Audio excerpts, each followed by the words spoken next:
안녕하십니까. 이번 시간에는 230페이지 임제 법문부터 보겠습니다. 수행자 여러분, 나는 오늘 어쩔 수 없는 법문하는 시절 인연을 만나서 여기서 여러분들에게 쓸데없는 말을 많이 하게 됐지만은 그대들은 먼저 잘못된 일이 없도록 해야 한다. 자기가 지금 방편의 법문을 지금 하고 있지만은 방편의 법문에 끄달려서 진실을 놓쳐버리는 이런 어리석은 사람이 되지 말라 하는 것을 미리 경고를 하게 된 겁니다. 그래서 사불액이란 말 임재 법문에 가끔 나오는데 어쩔 수 없어서 이런 말 하죠. 자기 자신이 시절 인연에 맞추어서 지금 여기서 부득이해서 이런 법문을 하기는 하지만은 내가 지금 하는 말 이 자체에 여러분들이 잘못 오해를 하거나 어느 문자라고 하는 방편에 끄달려서 진실, 불법의 진실을 잘못 실천하는 이런 어리석은 수행자가 되지 말라 하는 경고부터 먼저 하고 들어갑니다. 자, 좀 더 보겠습니다. 내가 지금 체득한 안목으로 볼 때, 자신의 견해로 볼 때 불법이란 진실로 여러 가지 복잡한 그런 것은 하나도 없다. 복잡한 어떤 가르침이 있다고 생각하는 것은 착각이다 이런 이야기죠. 지난번에도 임재가 황벽 불법 무다자 이런 말 했죠.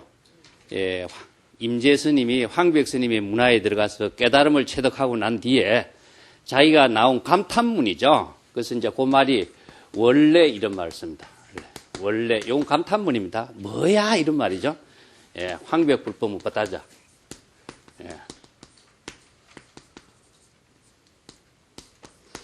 황벽에 가르친 불법이 무다자, 복잡한 것이 없다 이런 뜻이죠. 요 무다자를 잘못 이해해가지고 황벽에 가르친 불법이 뭐 별것 아니었구나 이렇게 대개가 번역을 했어요. 그래서 이제 선어록을 읽을 적에는 항상 그 소거 그 당시에 사투리입니다. 지방의 그 언어 사투리죠. 우리도 경상도 사투리, 전라도 사투리가 있는 것처럼 그 지방의 언어로서 아주 누구나 알기 쉽게 편안하게 가식 없이 자신이 하는 말을 그대로 법문을 하는 것이 선어록의 특징인데 무다자 요 말은 복잡하지 않다. 복잡하지 않다. 아주 단순하다. 간단하다. 이런 뜻이거든요. 이건 뭐냐 하면은 다른 말로 한다면은 무잡하다. 순일무잡이라는 말을 씁니다. 불법이라고 하는 것은 순일무잡한 세계에서 이루어지고 있는 것인데 너무나 순수하고 번뇌 망념의 잡기가 하나도 없이 이루어진 것이 무엇이죠? 우리의 본래 청정한 마음의 지혜로 이루어지고 있는 것이지 여기서 복잡한 것이 들어간다면 뭐가 들어갑니까? 번뇌 망념이 들어가고 사량 분별이 들어가게 되면은 자신이 하는 일을 할 수가 없게 돼 있어요. 그래서 아주 자신의 본래 진여의 지혜로서 지금 여기 시절 인연의 일을 사량 분별을 하지 않고 그대로 실행하기만 하면 되는데 이것저것 생각하고 사량 분별하고 어느 문자로 방편에 제시한 어느 문자를 너무 의식하게 되고 또 조금 법문에 나온다면 계율을 너무 의식하게 되고 뭐 보시를 많이 해야 되겠다는 보시를 의식하고 불법의 가르침의 교리를 너무 의식하고 하다 보면은 자신의 지혜로운 생활을 할 수가 없게 되죠. 그래서 이것을 황벽이 가르친 불법이라고 하는 것이 자신의 진여의 참된 본래의 마음으로 지금 여기 시절 인연에 번뇌 망념 없이 그대로 자신의 삶을 사는 그 모습이 바로 불법이라고 하는 것을 가르쳐 주었는데 그것을 내가 불법에 대해서 내가 사량 분별을 이것저것 하고 교리로 이해하고 다양하게 생각하다 보니까 이 참된 불법의 진실을 자신이 실행하지 못했다. 이것을 자기가 자각하면서 깨달았고 한 말이 황벽의 불법은 너무나 간단 명료하게 제시한 가르침이었다 하는 감탄문입니다. 여기도 내가 지금 여기서 황벽의 불법을 배워서 지금 여러분께 불법을 설하지만은 내가 지금 설하는 법은 복잡한 거 하나도 없다. 이것저것 사량 분별하고 번뇌 망념을 일으키면은 불법은 실행하지 못하지만은 자신이 지금 하는 일에 여러분들이 뭐가 복잡한 일이 있느냐. 시절 인연에 맞추어서 간단 명료하게 자신의 삶을 사는 그것이 바로 불법이다. 근데 여러분, 불교 공부하면서도 이 말이 안 맥혀 들어오죠? 왜 그러냐? 불법이라고 하니 너무나 많은 가르침에 의해서 이루어져 있어요. 자, 그 많은 가르침을 생각하니까 그 많은 가르침을 그럼 모르고 불법을 실행할 수 있느냐 하는 문제가 나와요. 그 많은 가르침은 궁극적으로 무엇이냐 하면은요, 방편입니다. 이 방편의 가르침을 자신이 진실된 삶으로서 살도록 하는 것이 불법인데, 진실된 삶을 실행하는 것에 의미를 두는 것이지, 방편의 그 모든 법문에 불법이 있는 것처럼 착각하지 마라. 이것을 임재가 잘못된, 그르치지 마라, 잘못되지 마라 하는 것인데, 진실된 삶을 실행하는 안목을 구족하는 것이 바로 정법의 안목이죠. 그런데 많은 사람들이 어떻습니까? 방편이 불법의 전부인 것처럼 생각을 해요. 이것을 잘못되지 말라, 이것을 착각하지 마라, 이런 말을 법문을 먼저 하는 겁니다. 여기서 임재가 법문하는 것도 뭐죠? 내가 오늘 부득이해서 지금 법을 설하는데, 설법을 하는데, 내가 지금 설하고 있는 설법은 어느 문자의 방편일 뿐이다. 어느 문자의 방편, 이거 자체가 진실이고 불법인 것처럼 착각하지 마라. 이것을 지금 주의를 주고 있어요. 그 뒤에 문장이 이제 법문이 계속 그와 연결되어 있습니다. 자, 여러 가지 진실하고 복잡한 것은 하나도 없다. 그대들의 지혜의 작용으로서 지금 여기에서 사용하고 싶으면은 즉시 사용하고, 사용하고 싶지 않으면은 곧바로 쉬는 것이다. 자, 이거 사용하는 주체는 뭐죠? 우리들 각자 마음이죠. 그래서 우리 마음이 대총상 법문이라고 이야기해요. 일체의 모든 것을 다 총괄하고, 일체의 모든 지혜를 만들고, 일체의 모든 업장까지도 만들고 있어요. 그래서 이 마음작용이 너무나 신통묘용하기 때문에 마음작용에 의해서 우리들이 깨달음의 삶을 이루기도 하고 번뇌망념의 중생의 업장을 짓기도 해요. 그렇기 때문에 두 가지의 방향이 있어요. 여기서 방편법문이라고 하는 것은 중생이 너무나 많은 생각을 하기 때문에 자신의 일을 할 수가 없고 업을 짓는 삶으로 살고 있는 이 중생의 병을 치료하기 위해서 불법의 가르침은 바른 진실을 실행해서 삼업이 청정하고 깨달음의 지혜로운 삶을 실행하도록, 부처의 삶을 살도록 제시한 것이 불법인데, 방편의 법문에 집착하다 보니까 진실된 삶을 실행하지 못하는 어리석은 수행자가 많다. 그래서 지금 여기에서 사용하고 싶으면 곧바로 사용하라 하는 것은 내 마음 작용에 있는 것이죠. 누구에 의해서 우리가 마음 작용을 펼치는 거 아니에요, 그죠? 근데 여기에 마음 작용이 지금 여기 인연에 따라서 자신의 할 일을 하지 못하면 어떻게 되냐 하면은 업을 짓는 중생이 되고, 자신이 시절 인연에 자신의 할 일을 바른 안목을 갖추지 못하면은 자신이 모든 생각, 번뇌, 망념 속에서 헤매기 때문에 할 일을 놓쳐버리게 돼요. 그래서 모든 생각을 너무나 많이 하게 되는 것은 잘못된 가치관에 끄들려 있는 겁니다. 그래서 잘못된 가치관이 바로 자신을 업을 짓는 중생으로 만들게 하기 때문에 바른 안목을 가지고 자신의 지혜로운 삶을 살도록 하라, 이런 이야기죠. 우선 이 마음작용이라는 것은 누구에 의해서 이루어지는 것이 아니기 때문에 자기 자신이 바른 안목을 가지고 사는 삶이기 때문에 이보다 더 자유자재한 삶을 실행할 수 없어요. 그리고 또 이거보다 더 쉬운 일도 없어요. 남의 마음을, 남의 지식을 우리가 빼오려고 하면 얼마나 어렵습니까? 그렇지만 자기가 마음을 쓰는 것은요, 남의 간섭을 전혀 받을 수 없이 쓸 수 있기 때문에 이보다 더 자유자재하게 삶을 실행하는 길은 없다. 그래서 우리 마음작용이라는 참 신통묘용한 것이다 하는 이야기입니다.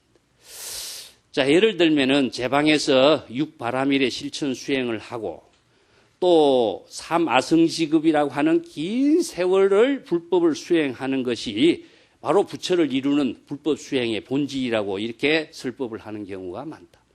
여러분 그런 설법 많이 들었죠? 경전에서 다 이렇게 이야기하고 있습니다. 자, 이것은 불법을 장엄하는 것이며 교화를 위한 수단인 것이지 불법 그 자체는 아니다. 이런 법문 들어봤어요?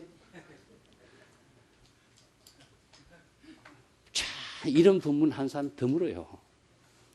벌써 임재가 벌써 지금 700~800년 전에, 1000년 전에 이런 법문을 하고. 자, 이 많은 육바람의 실천, 경전에서 육바람이라든가 십바람일의 실천하고 보시지계, 인력, 선정, 지혜를 구족하는 바람일의 실천을 하는 거, 또 모든 수행을 잘 사마성지급을 잘 닦는 거, 이것이 불법 수행의 기본인데 왜 임재는 이것을 불법이 아니라고 이야기했는가 하는 것을 다시 한번 정리를 하겠습니다. 이 잘못 이해한다면은 오해가 또 생길 수가 있죠. 그래서 여러분 잘못 알지 말라 임재가 하는 법문이 이겁니다. 자, 여기서 불법의 모든 가르침은 방편법문하고, 방편이라고 하는 것은 진실이 된 삶을, 지혜로운 삶을 이루도록 하는 방편인 것이지, 방편 그 자체를 목적시하고 있다, 방편 그 자체가 불법인 것이냐 착각하고 있다. 그래서 방편이 무엇이냐면 여러 가지 가르침입니다. 교리죠. 아니면은 불사하는 겁니다. 불사를 한다든가. 왜냐하면 사찰을 짓는 것도 불사죠. 예. 그리고 또 부처님의 세계, 깨달음의 세계, 우리가 법당을 장엄한 것이 얼마나 많습니까? 장엄한 세계. 자, 이러한 방편이 그대로 불법이냐? 불법이라고 하는 것은 방편 그 자체가 불법이라고 착각하지 말라 이겁니다. 많은 사람들이 지금 우리가 불법이라고 하는 것을 방편을 불법이라고 착각하고 있기 때문에 그래요. 방편이라고 하는 것은 다른 말 한다면 우빠야라고 해서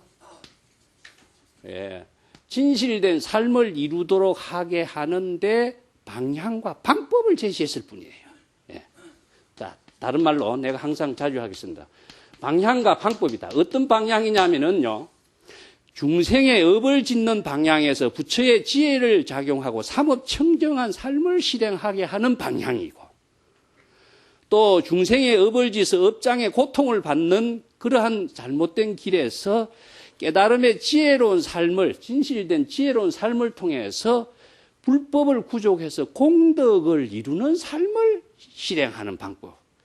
이게 바로 불교의 가르침인데, 이 아무리 많은 방편을 잘 알고 있다고 할지라도 진실된 깨달음의 생활이 되지 못한다면은 이것은 장엄이고 장식의 삶에 사는 것이지 불법 그 자체의 깨달음의 지혜로운 삶은 아니다 이겁니다.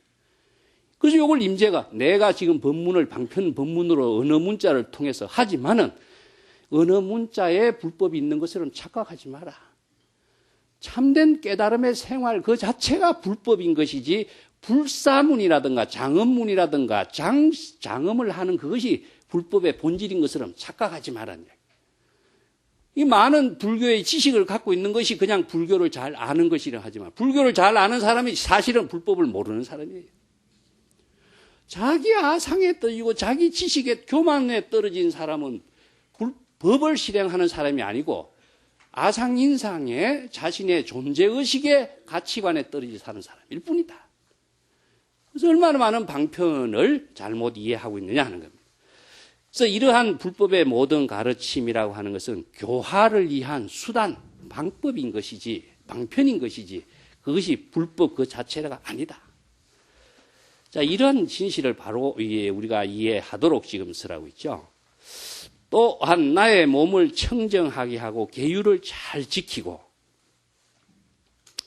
또 머리에 기름을 잔뜩 이고 조심스럽게 25올이나 되는 빽빽한 나무가 서 있는 밀립 사이로 25올이나 되는 그 먼 길을 머리에 기름을 일고 기름 한 방울 흘리지 않고 그 25리를 갔다 왔다.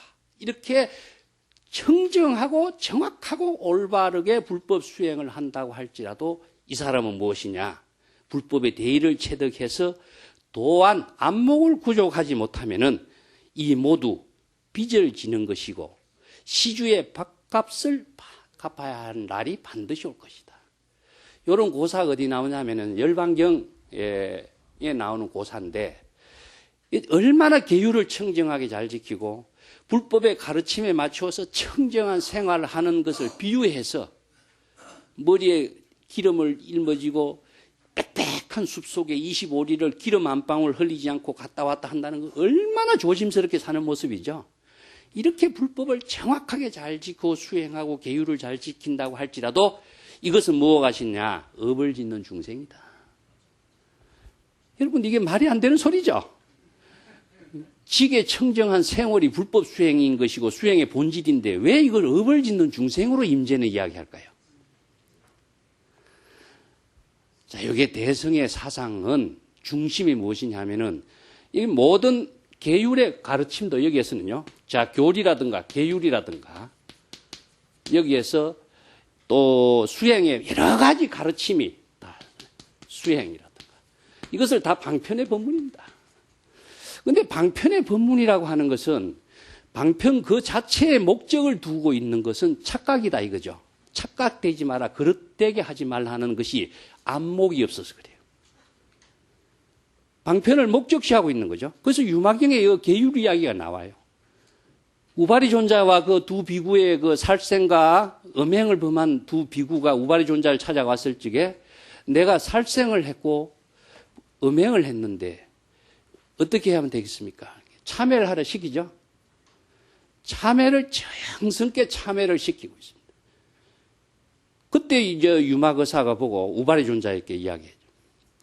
어떻게 당신은 계율 제1을 지키는 그 부처님 제자가 저 두 비구를 저렇게 참회만 시키고 있게 하느냐.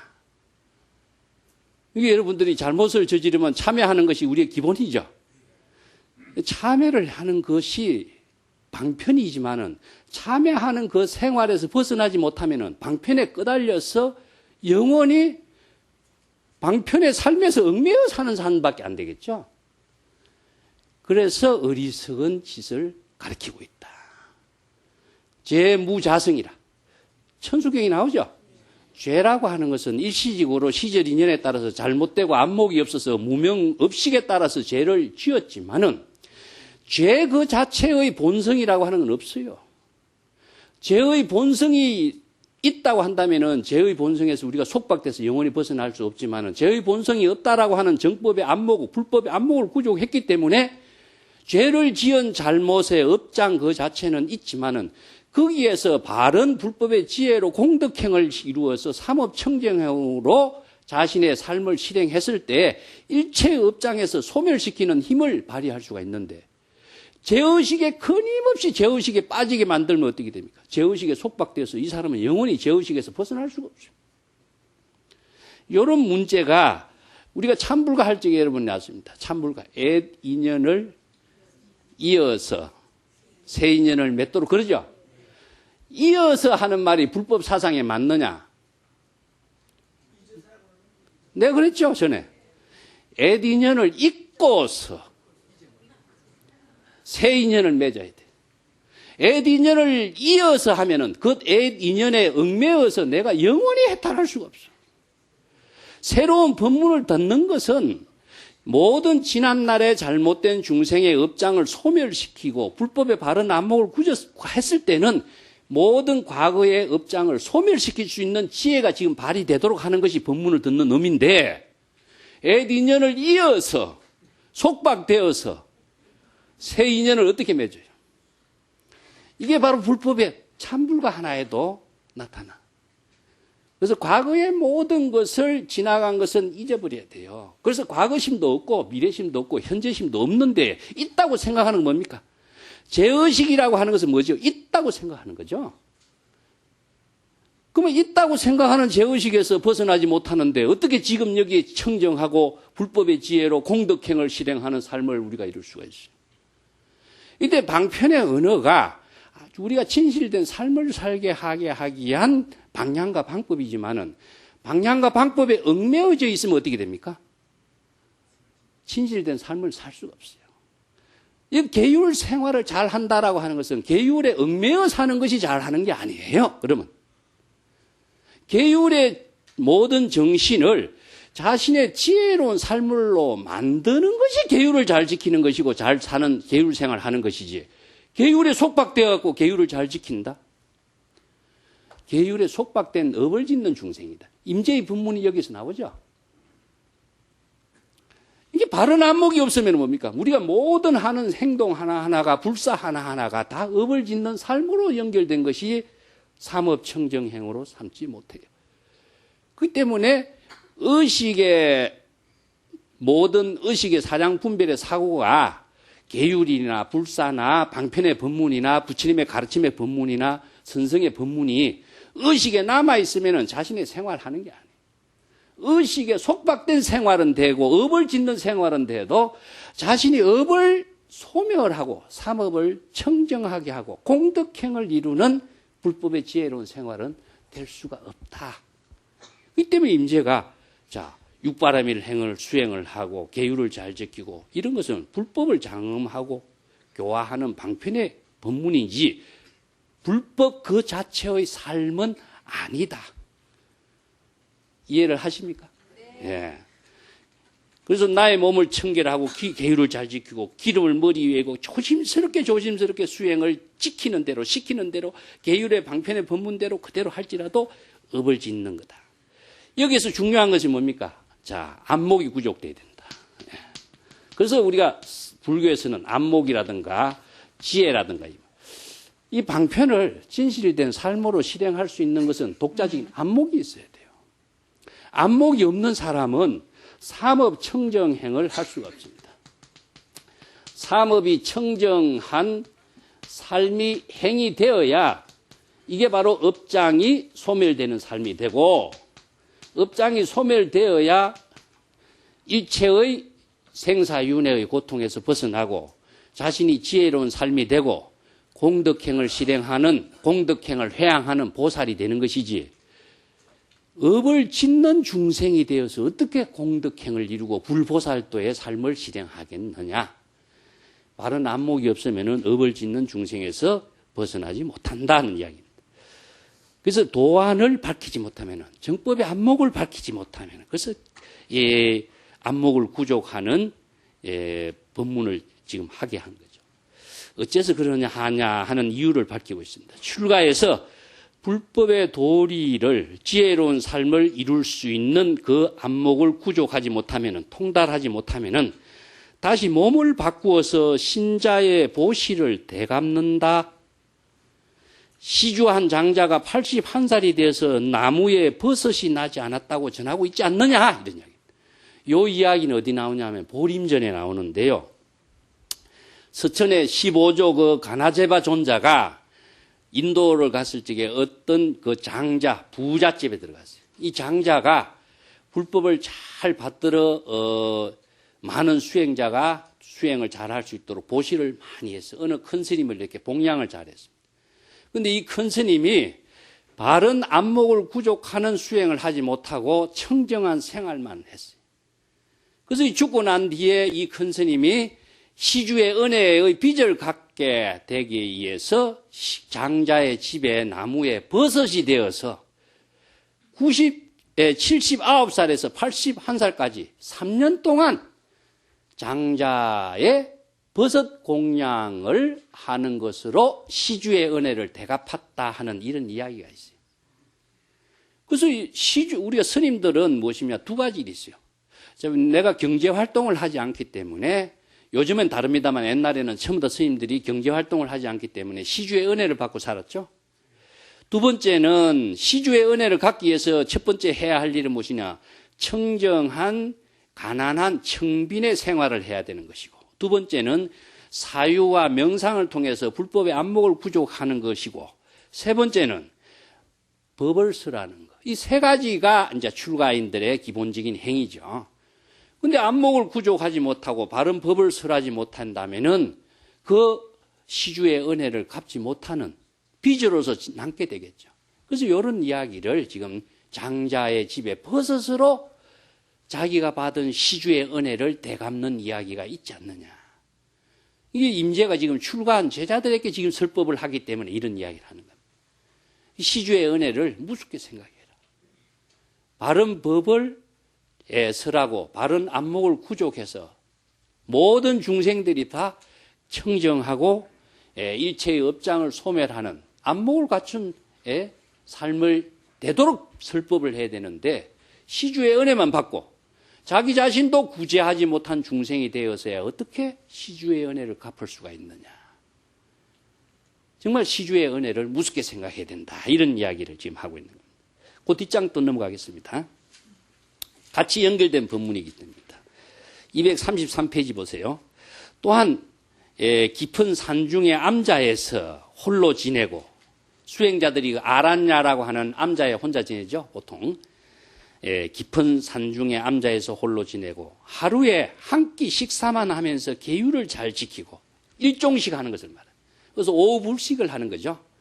수행자들이 하루에 4시에 공양 한 번만 하죠. 아침엔 죽을 먹고. 그래서 하루에 일종식을 하고, 또 언제나 좌선하면서 몸을 옆으로 누지도 않고, 이게 장좌불화라고 합니다. 장좌불화. 수행자들이 생활하는 것은 항상 사유 명상의 생활은 안정된 생활이, 누워서 하면 잠에 떨어지기 때문에 잠에 떨어지지 않고 수마에 떨어지지 않고 수행하는 길은 앉아서 생활하는 것, 아니면 다니면서 행하는 것, 이것이 기본이죠. 그래서 행주자화 가운데 행과 다니는 것과 앉는 것이 바로 수행 생활의 기본이에요. 행은 글식이고 설법이죠. 다니면서 모든 인연을 맺어주는 것이 행이고, 좌라고 하는 것은 자기의 모든 생활을, 불법을 명상하는 생활은 앉아서, 그래서 좌선. 불법의 지혜를 항상 부족하는 생활이 바로 좌선의 생활이기 때문에 이걸 장좌불화, 오랫동안 앉아서 수행하는 이런 모습을 이렇게 표현하고 있습니다. 그래서 옆으로 누워 자지도 않고, 하루에 6번 부처님께 예배를 올리는 거, 육시행도라고 합니다. 이것은 여법한 이러한 수행을 할지라도 모두 다 죄업을 짓는 사람이다. 우리가 볼 적에 이만큼 수행을 잘하는 사람을 왜 죄업을 짓는 사람이라고 하느냐. 똑같습니다. 방편에 속박되어 있는 사람이다. 자, 여기에서 계율을 잘 지키고 장자하고 하는 것도 바른 깨달음의 생활을 하기 위한 하나의 방편인 것이지, 무유정법이라 건강경에 꼭 이렇게 해야 된다라고 하는 고정된 법은 없죠. 우리가 지혜로운 생활을 하기 위해서 여러 가지 방편의 법문으로 제시한 것인데, 지혜로운 생활 그 자체가 의미 있는 진실된 불도의 생활인데, 방편의 생활이 불도의 생활로 착각하고 있다. 그래서 앞에 임재가 내 법문을 하지만 그릇된 생활을 하지 말라 하는 것은 안목을 갖추지 못하면은 다 그릇된 생활을 하게 되어 있어요. 청정한 생활하는 것 자체가 청정한 업을 만드는데 속박된 생활인 줄을 모르고 있어요. 그래서 유마경에도 나오죠. 사리불이 나무 밑에서 자선하고 있는데, 유마가 그렇게 청정하게 홀로 산중에서 자선 수행하는 것은 잘못된 것이다. 업을 짓는 행위다 그래요. 그 사리불이 깜짝 놀라. 왜 어떻게 업을 짓느냐. 조용한 데서 하는 것은 시끄러운 것을 벗어난 것이죠. 그러면은 시끄러운 것과 조용한 것의 차별에 떨어져 있는 모습이기 때문에 조용한 데 속박된 것이고, 앉아서 자선 수행한다라고 하는 것은 선수행의 기본인데 왜 그것이냐? 좌상에 떨어진 것이다. 이 안목이 없는 사람은 이걸 몰라요, 이걸. 그래서 이걸 조용한 데 속박된 것을 정박이라고 해요. 정박. 또 청정한 생활을 해야 되겠다고 생각하는 계율 생활의 의식을 갖고 있는 사람은 무엇이냐 하면은 이건 청정한 데 속박된 정박이다. 조용한 데 속박된 정박. 이것은 청정한가는 것은 오염에 대한 상대적인 차별이고, 정은 시끄러운 데 대한 차별에 떨어져 있고, 또한 자선 수행하니까 자선 수행에 떨어진 것을 좌상에 속박됐다 그래요. 참선 수행하는 것은 일상생활 행주자화가 전부 다 참선 생활에 돼야 되는데, 꼭 앉아서 한다라고 하는 것은 좌상에 속박된 업을 짓는 중생이에요. 이것은 다른 말로 한다면은 부처라고 하는 생각을 하면은 불견에 떨어지고, 법 가르침의 방편 법문을 너무 속박하게 된다면은 법견에 떨어져요. 법견이나 불견이나 자상이나 정박이나 모두 다 업을 짓는 중생이 될 뿐이지 깨달음의 생활이 될 수가 없어. 이것은 무엇이냐? 안목이 갖추지 못했기 때문에 자신의 업을 짓는 것인지 지혜로운 생활하는 것인지 자기도 모르는 거예요. 그래서 도안이 분명히 구족되지 않으면은 업을 짓는 중생이 된다. 또한 자신의 얼굴이나 머리나 국토나 처자나 코끼리나 말, 7본의 보물도 모두 남기지 않고 사람들에게 보시한다고 할지라도 이와 같은 견해는 나의 신심을 괴롭히게 하는 것이다. 그 보시하는 것이 왜 남의 신심을 괴롭히는 걸까요? 보시 바라밀이돼. 즉 내가 항상 얘기하지만은 보시 육바라밀의 행위가 보시와 보시 바라밀의 차이를 잘못 알면 있습니다. 보시하는 것이 방편의 본문으로 좋은데 이것은 베푸는 것이죠. 그렇지만 진실된 생활은, 청정한 생활은 보시 바라밀이 돼야 돼요.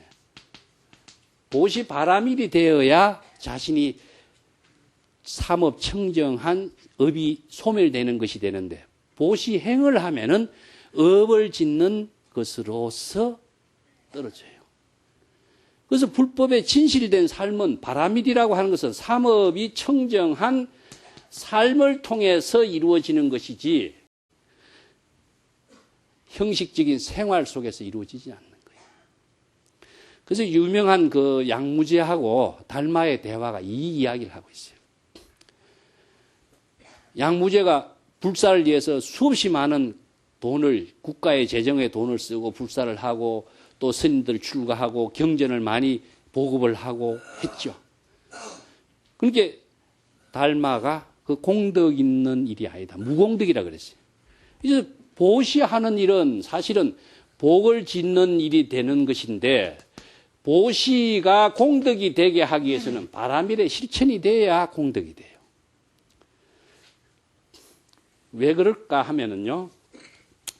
물건을 베풀고 나누어지는 것은 자신의 있는 넉넉한 것을 이렇게 나누는 복은 돼요.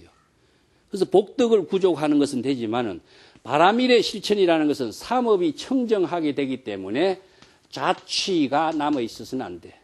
자취나 흔적이 없어야 돼. 자취나 흔적이 남아 있으면은 자기가 보시한 그 자취나 흔적에 자신이 의식하고 집착하고 대상 경계를 만들어서 업을 짓는 중생이 되지 그 자취나 흔적을 소멸시키는 지혜로운 삶이 되질 않아요. 그 의식의 대상 경계가 내가 뭘 보시했다. 그 양무제가 자기가 이렇게 큰 불사를 했는데 내 공덕이 얼만큼 됩니까? 자기가 지금까지 불사한 것을 의식하고 있는 거죠. 의식하고 있다라고 하는 것은 아상을 중심으로 해서 자신의 행위에 대한 자부심과 교만심을 갖고 있는 거예요. 그 의식이 바로 업을 짓는 행위인 줄 본인은 모르는 거예요. 이게 달마는 무공덕이다. 공덕 없다. 공덕은 어떻게 이루냐? 바라밀의 실천을 통해서 이루어지는 것이 공덕이다. 내 공덕에 대해서 이야기했습니다. 공덕은 지혜의 작용이 있고 자비의 힘이 여기에서 함께 이루어지는 것을 공덕이라고 해요. 지혜가 작용하게 하는 것은 의식의 대상 경계에 내가 무엇을 했다 하는 것은 자아의식이 남아있고 내가 무엇을 했다라는 것은 내가 무엇을 했다라고 하는 그 자신의 과시적인 사고 이것이 바로 업을 짓는 사고인데 그 업을 짓는 사고를 갖고서는 바른 청정행위 이루어지지 못해요. 그렇기 때문에 여기에서 수없이 많은 보시를 하더라도 보시했다라고 하는 그 자치, 흔적이 남아있으면은 자신이 보시 바라밀이 될 수는 없어. 보시행은 돼.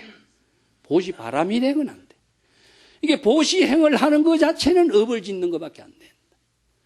그런데 보통 사람들이 보시행이 업이 되는 줄 모르거든요. 안목이 없으면 모르게 돼 있습니다. 그래서 도안이 구족되어야 자신이 보시행을 하는 것인지 보시바라밀을 행을 하는 것인지를 판단할 수 있는 능력이. 그래서 자기 보시를 이렇게 많이 하더라도 자기의 신심을 괴롭히는 거. 왜 신심을 괴롭히는 것이 뭡니까? 보시한 의식. 이게 뭐냐면은 자아의식이라는 거예요. 자아의식인데 이게 아상이 있어요. 자아의식이라는. 내가 무엇을 했다라고 하는 이 생각의 의식이 자기 자신을 괴롭히는 거예요. 사실상. 자기 자신의 신심을 괴롭히는 행위가 자기 자신의 업을 짓는 행위가 되기 때문에 자기 자신을 편안하게 만드는 행위가 아니라 괴롭히는 행위가 되어버려요.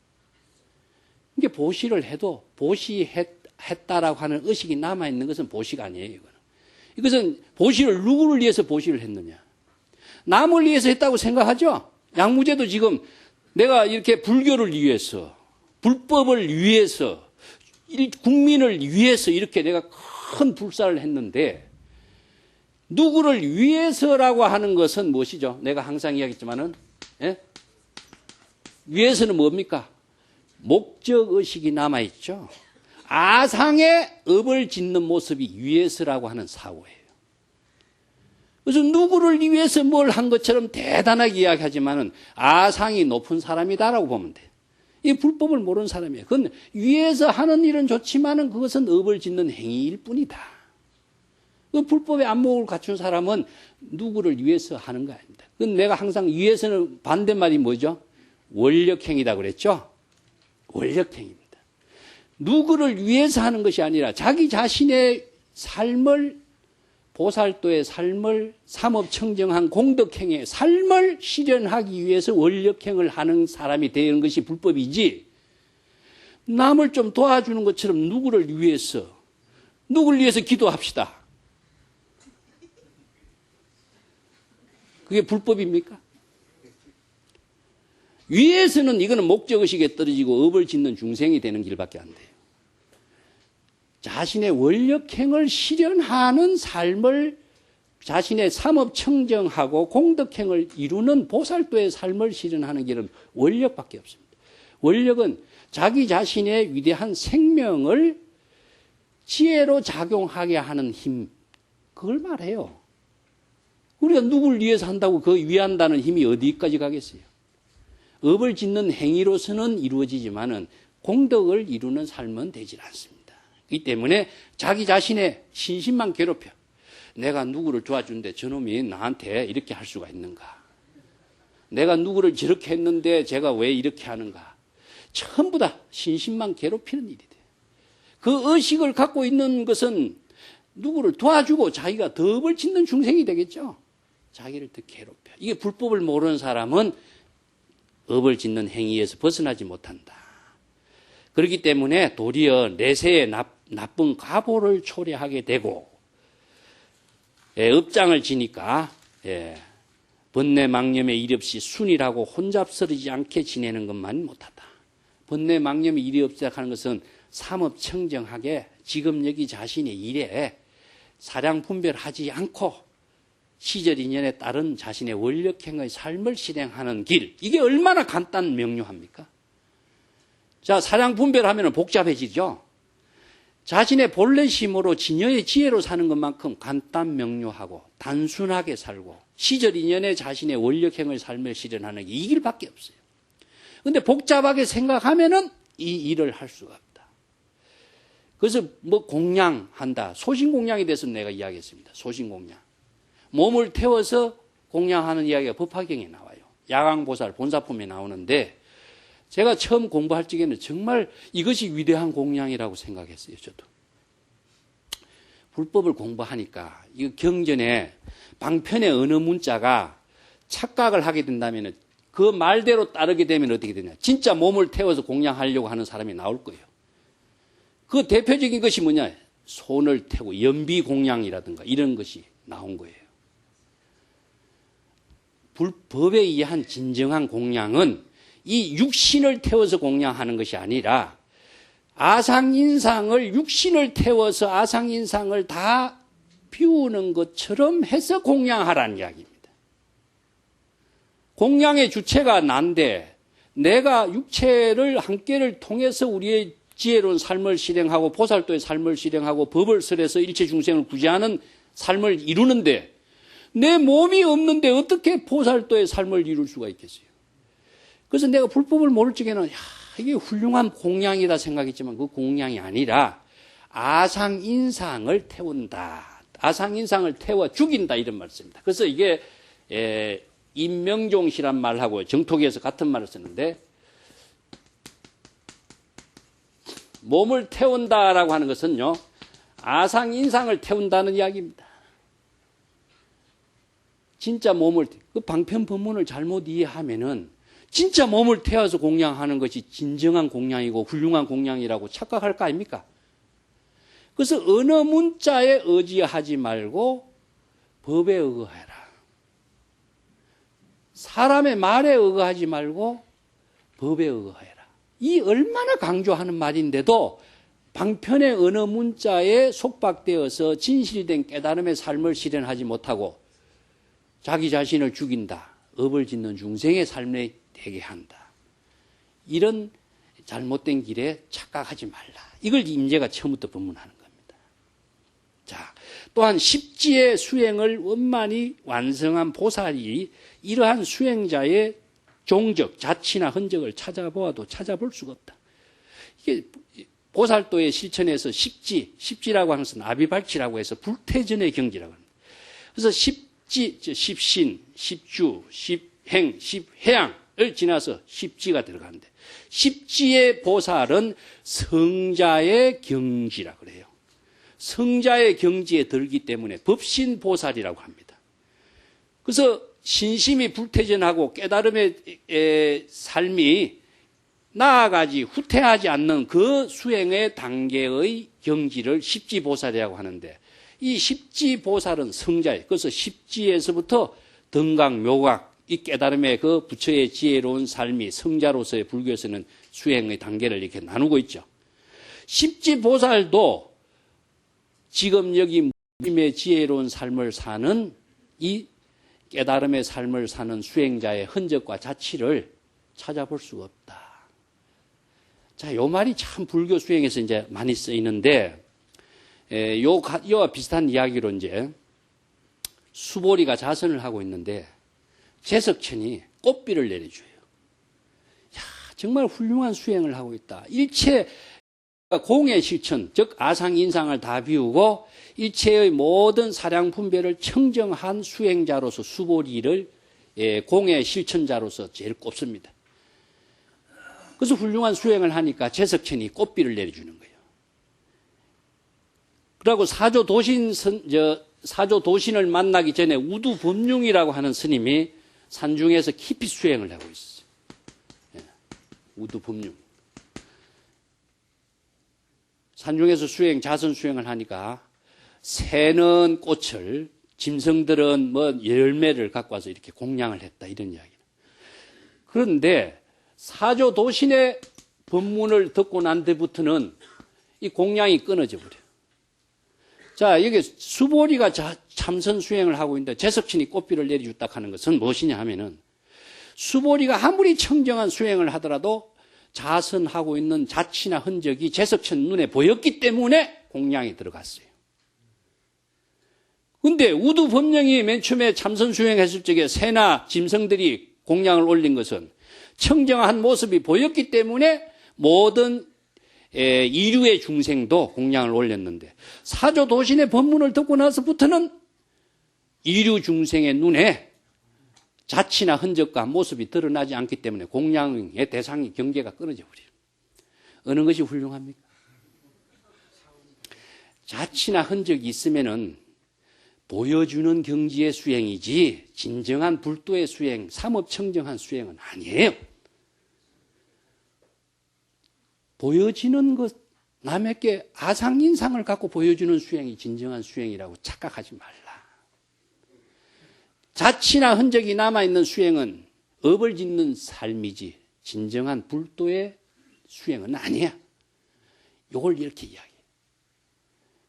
자취나 흔적이 없어야 돼. 그래서 십지보살의 경계에서도 이 진정한 무사무심의 경지에서 사는 도인의 모습의 흔적은 보이질 않아야 돼. 보이는 모습을 하는 것은 과시적인 사고에 남아있고 아상인상의 업을 짓는 중생의 삶에서 벗어나지 못한 거예요. 그래서 이런 이유를 합니다. 그러므로 여러 천상의 신들도 그러한 경지에서 지금 여기 청정한 수행을 하는 사람들을 기뻐하고 지신도 발을 받들어 축복을 하고 시방의 모든 부처도 칭송하고 찬탄하게 된다. 어째서 그러냐 하면은 지금 나의 법문을 듣는 그대들 수행자의 지혜작용은 아무런 흔적과 자취도 없기 때문이다. 자, 여러분들 이것을 다른 데서 찾지 마. 여러분들 내 이야기를 들으면은 그대로 다 이해하고 다 소화가 되죠? 이것이 바로 지혜작용이야. 이 지혜작용이 수행을 해서 구하려고 한다면은 이것은 또 머리가 또 복잡해져. 왜냐? 방편의 언어로서 끼워 맞춰서 생각하기 때문에. 우리의 간단 명료하고 순일무잡한 생활은 우리들의 본래 마음이 사량 분별하지 않고 보고 듣고 지금 자신의 할 일을 하고 싶으면 즉시 하고 듣고 싶으면 즉시 듣고 실행하는 이것이 바로 깨달음의 생활인 것이지, 깨달음의 생활을 만들려고 하고 방편의 어느 문자나 경전의 가르침에 맞추어서 어떤 큰 스님의 말씀에 맞추어서 깨달음의 생활을 하려고 하면 안 되게 돼 있습니다. 그래서 복잡하게 살면은 업을 짓게 되는 것이고, 단순하게 살면은 지금 여기 마음의 지혜를 쓰는 것이 바로 청정한 깨달음의 생활이 돼. 이것을 임재가 지금 이 법문을 통해서 우리들의 삶을 어떻게 실행해야 할 것인가를 확고히 안목을 구족해라. 많은 사람들이 방편의 언어가 교리를 많이 이해하고 설명하고 하는 것이 불법인 것이냐고, 또 지계를 청정, 물론 지계 수행을 청정하게 하는 것은요, 청정한 그 의식이 없이 해야 청정한 것이지, 내가 계율 생활을 청정하게 해야 되겠다고 의식하는 것은 청정한 생활이 아닌데 착각하지 마라. 지금 자신의 생활 속에서 의식의 대상이 있으면 청정한 생활이 아니다.